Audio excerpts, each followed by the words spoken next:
മാന്യപ്രേക്ഷകർക്ക് നമസ്കാരം. നിങ്ങളിത് കണ്ടില്ലേ?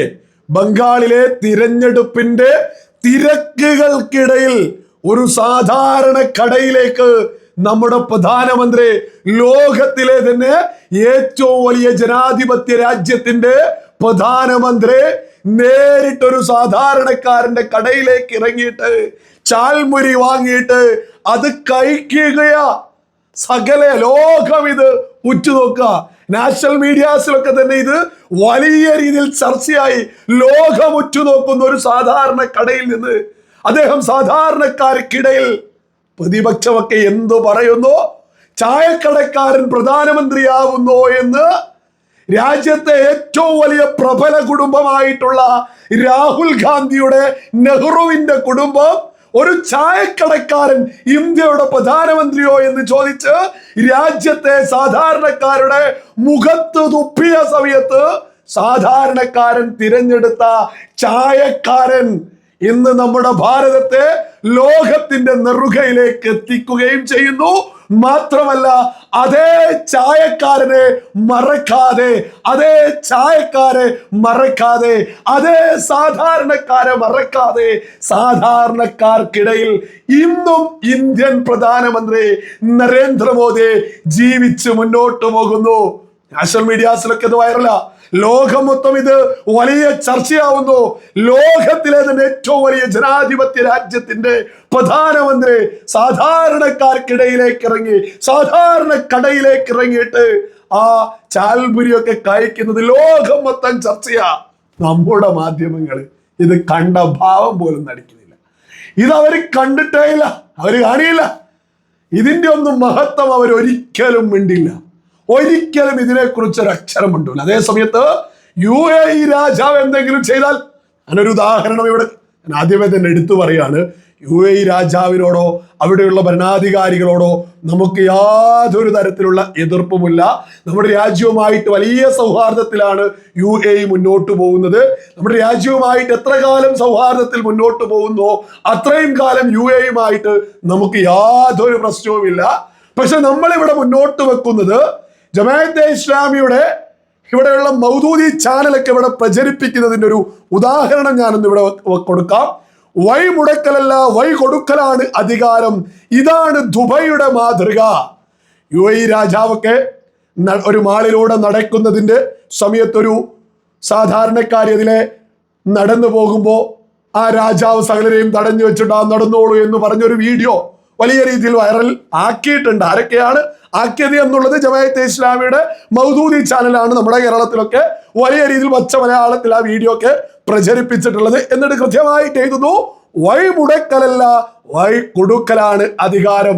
കൃത്യമായിട്ട് ഇവരുടെ ഒരു അജണ്ട ഉണ്ട്. ഗൾഫ് രാജ്യങ്ങളുടെ ഇതുമായി ബന്ധപ്പെട്ട ഭരണാണ് ലോകത്തിന് നല്ലത് എന്നൊരു സന്ദേശം ഇവർ കൊടുക്കുക. അങ്ങനെയല്ല കേട്ടോ. ഒരു ഗൾഫ് രാജ്യവും ലോകത്തിന് മാതൃകയല്ല. ലോകത്തിന് മാതൃക നമ്മുടെ മണ്ണ, നമ്മുടെ ഭാരതമാ, നമ്മുടെ രാജ്യമാ. ലോകത്തിന് ഏറ്റവും വലിയ മാതൃക, ലോകത്തിലെ തന്നെ ഏറ്റവും വലിയ ജനാധിപത്യ രാജ്യം, ലോകത്തിലെ തന്നെ ഏറ്റവും മഹത്തായ ജനാധിപത്യ സംവിധാനം നമ്മുടെ രാജ്യമാ, നമ്മുടെ രാജ്യമാ. ലോകത്തിന് മാതൃക. 1000-ലധികം മതങ്ങൾ എന്ന് പറഞ്ഞാൽ ആളുകളൊന്ന് നെറ്റിച്ചുളിക്കും. 1000-ലധികം മതങ്ങൾ നമ്മുടെ രാജ്യത്തുണ്ട്, പല രീതിയിൽ, പല കോലത്തിൽ. പക്ഷെ അതൊക്കെ തന്നെ നമ്മുടെ രാജ്യം ഉൾക്കൊള്ളുന്നു.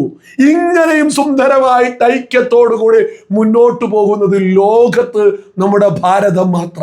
ലോകത്ത് അതൊക്കെ തന്നെ ഐക്യത്തോടുകൂടി മുന്നോട്ട് കൊണ്ടുപോകുന്നത് നമ്മുടെ രാജ്യത്തെ എത്ര സുന്ദരമായിട്ട് മുന്നോട്ട് കൊണ്ടുപോകുന്ന പ്രധാനമന്ത്രിയുടെ പേര് നരേന്ദ്രമോദി എന്ന. ഇവരെ എഴുതി പഠിപ്പിച്ചത് കണ്ടോ? വഴി മുടക്കൽ. ആരാണ് വഴി മുടക്കൽ? നമ്മുടെ പ്രധാനമന്ത്രി സാധാരണക്കാർക്കിടയിലേക്ക് ഇറങ്ങുന്നതൊന്നും ഒരിക്കലും ഇവർ വാർത്തയ്ക്കില്ല. എന്നിട്ട് UAE രാജാവൊക്കെ ചെയ്യുന്നത് ഒരു ജനാധിപത്യവും ഇല്ല അവിടെ. അതൊരു അടിമ സംവിധാനമാണ് ഗൾഫ് രാജ്യം എന്നൊക്കെ പറയുന്നത്. അവിടെ ഒരു ജനാധിപത്യവും ഇല്ല. അവിടെ ഈ മൈക്കുമായിട്ട് ഓടിയിട്ട് അവരാരും തടഞ്ഞു വെക്കില്ല, അവരോട് അഭിപ്രായങ്ങൾ ചോദിക്കില്ല. അങ്ങനെ ആരും ഈ മീഡിയ വണ്ടിന്റെ റിപ്പോർട്ടർ പോയിട്ട് ചോദിച്ചാലും എടുത്ത് ആറ്റിലേക്ക് അവരെറിയൂ. ഈ UAE-യിലേക്ക് വലിയ സംഭവമാക്കുന്ന ഇത്തരം ചാനൽ, ജമാഅത്തെ ഇസ്ലാം, ഇത്തരം ആളുകളോടൊക്കെ പറയാനുള്ളത്, നിങ്ങൾക്ക് മാധ്യമ പ്രവർത്തനം UAE പോയിട്ട് UAE രാജാവിനെതിരെ എന്തെങ്കിലും ഒരു അക്ഷരം മിണ്ടാൻ സാധിക്കുമോ? ഒക്കെ പോട്ടെ, UAE ഇരുന്നിട്ട് ഇന്ത്യക്കെതിരെ എന്തെങ്കിലും പറയാൻ സമ്മതിക്കുമോ? എടുത്ത് ഉള്ളിലിടും. എന്നാൽ നമ്മുടെ രാജ്യത്തിന്റെ പ്രധാനമന്ത്രിയെ തോന്നിയത് പറയാം. നമ്മുടെ രാജ്യത്തെ അപമാനിച്ച് മറ്റ് രാജ്യങ്ങൾ ഈ UAE സുപ്ര എന്ന് വിളിച്ചു പറയും. അതേസമയത്ത് നമ്മുടെ പ്രധാനമന്ത്രി എന്തോ വഴിമുടക്കുന്നത് പോലെ ഇവരൊരു കൃത്യമായിട്ടൊരു സന്ദേശം ദിനം പ്രതി മൗദൂദികൾ നമ്മുടെ കേരളത്തിലൊക്കെ നടത്തിക്കൊള്ളത് ഒരു യാഥാർത്ഥ്യം. ഇത്തരം ഈ പോസ്റ്റർ ഒന്നും നിഷ്കളങ്കൊന്നുമില്ല. ഈ പോസ്റ്റർ ഒന്നും ഈ UAE രാജാവിന് ഇവിടെ വലിയ സംഭവമായിട്ട് റീലൊക്കെ ഇറക്കുന്ന ആളുകള് അതൊരു നിഷ്കളങ്കൊന്നല്ല. ഒരു ജനാധിപത്യം ഇല്ലാത്ത ഒരു രാജ്യത്തെ ഈ രാജാവ് അങ്ങ് നിന്നോലെ നിന്നിലോലെ ഓടിയോലെ ഇതൊക്കെ ഒരു സുന്ദരമായ ജനാധിപത്യ രാജ്യത്തോട് ഉപമിക്കാൻ സാധിക്കുമോ? ഉപമിക്കാൻ ഞാനൊരു ഉദാഹരണം മാത്രമാണ് പറഞ്ഞത്. ഇതുപോലെ 100 കണക്കിന് ഉദാഹരണം. വണ്ടി ഒന്ന് നിർത്തിയാൽ UAE രാജാവിന്റെ വണ്ടി ഒന്ന് നിർത്തിയാൽ അതുവരെ ഇവിടെ ഭയങ്കര വൈറലാക്കോ. യഥാർത്ഥത്തിൽ ഇത്തരം ആളുകളോട് UAE നമ്മുടെ UAE ഏത് മൂലയിൽ കിടക്കുന്നു? നമ്മുടെ രാജ്യം എത്ര സുന്ദരാണ്. നമ്മുടെ രാജ്യത്തിന്റെ പ്രധാനമന്ത്രിയെ, നമ്മുടെ രാജ്യത്തിന്റെ മുഖ്യമന്ത്രിയെ ആർക്ക് വേണമെങ്കിലും അഭിപ്രായ സ്വാതന്ത്ര്യത്തിന്റെ പേരിൽ ബുദ്ധിമുട്ടാക്കാത്ത രീതിയിൽ സംസാരിച്ചൂടെ? പ്രതിഷേധം അറിയിച്ചൂടെ? വട്ടമേശ സമ്മേളനം കൂടിയിട്ട് സംസാരിച്ചൂടെ? ഇതൊക്കെ UAE നടക്കില്ല. അപ്പൊ അത്രത്തോളം നമ്മുടെ രാജ്യക്കായിട്ട് എത്രയോ താഴ്ത്ത് കിടക്കുന്ന ഒരു രാജ്യത്തിന്റെ രാജാവൊക്കെ ആയിട്ട് സുന്ദരമായ ജനാധിപത്യത്തിന്റെ മഹത്വത്തിലൂടെ തിരഞ്ഞെടുക്കപ്പെട്ട നമ്മുടെ രാജ്യത്തിനോട് ഉപമിക്കാൻ സാധിക്കുന്നതാണോ? നമ്മുടെ ലോകത്ത് നരേന്ദ്രമോദി ഭരിക്കുന്ന ഭാരതത്തിലാ എല്ലാ മതങ്ങളും സമാധാനത്തിലും സുരക്ഷയിലും സൗകര്യങ്ങളിലും ഒക്കെ തന്നെ മുന്നോട്ട്. ഒരു ഗൾഫ് രാജ്യമല്ല കേട്ടോ, യുദ്ധഭീതിയല്ലേ? കഴിഞ്ഞ മാസങ്ങൾ എടുത്തു നോക്കൂ, യുദ്ധഭീതിയല്ലേ? സമാധാനം ഉണ്ടോ ഗൾഫ് രാജ്യങ്ങളിൽ? മലയാളികളുണ്ടോ? ഒന്ന് കണക്ട് ചെയ്ത് നോക്കണോ? കുടുംബക്കാരായിട്ടുള്ള സൗഹൃദത്തിലുള്ള ഇഷ്ടം പോലെ ആളുകളിലെ ഒന്ന് കണക്ട് ചെയ്ത് നോക്കണോ? സമാധാനമില്ല പൊന്നു മക്കളെ. സമാധാനമുള്ളത് നരേന്ദ്രമോദി ഭരിക്കുന്ന ഭാരതത്തിലാ. ലോകം യുദ്ധഭീതിയിൽ കൊടുമ്പിരി കൊള്ളുമ്പോ നമ്മുടെ രാജ്യത്തിന്റെ പ്രധാനമന്ത്രി ബംഗാൾ തിരഞ്ഞെടുപ്പില് ആ തിരക്കിനിടയിലും ഒരു സാധാരണ കടയിലേക്ക് ഇറങ്ങി. ഒരു രാജ്യത്തിന്റെ പ്രധാനമന്ത്രി ഒരു സാധാരണ കടയിലേക്ക് ഇറങ്ങിയിട്ട് സാധാരണക്കാരുമായിട്ട് സംസാരിക്കുക, സൗഹൃദം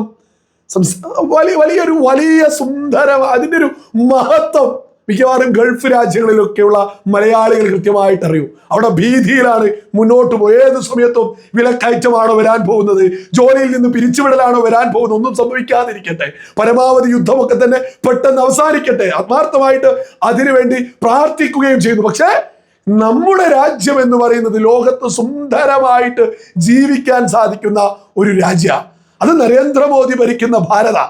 എത്ര സുന്ദരമായിട്ട് ഈ പ്രശ്നങ്ങളൊക്കെ തന്നെ കൈകാര്യം ചെയ്ത് മുന്നോട്ട് പോകുന്നു.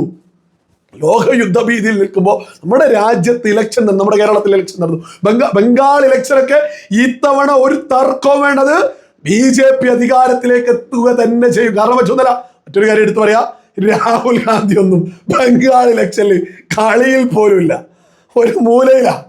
മമതയും BJPയും തമ്മിൽ അവിടെ വലിയ ഫൈറ്റ് നടക്കാണ്. BJP കൃത്യമായിട്ട് അവിടെ വികസനങ്ങൾ, BJP ഭരിക്കുന്ന സ്ഥലങ്ങളിലെ വികസനങ്ങൾ കൃത്യമായിട്ട് ബംഗാളിലേക്ക് എത്തിക്കുന്നു.